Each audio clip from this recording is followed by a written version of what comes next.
Hamalau eta 18 urte bitartean badituzu eta arazo bati irtenbidea topatu nahi badiozu, osatu taldea. Mikrochip honen lesioa saihestu dezake. Eta ekinen lanari.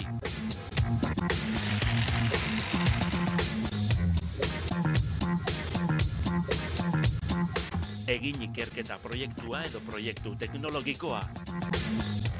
Eta aurkez iezaiguzu.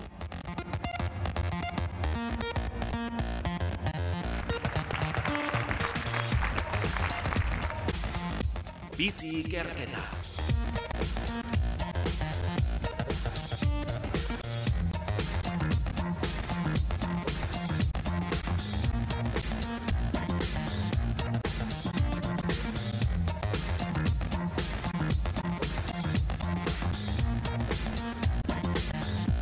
Parte hartzeko teknoskopioa.eluyar.org.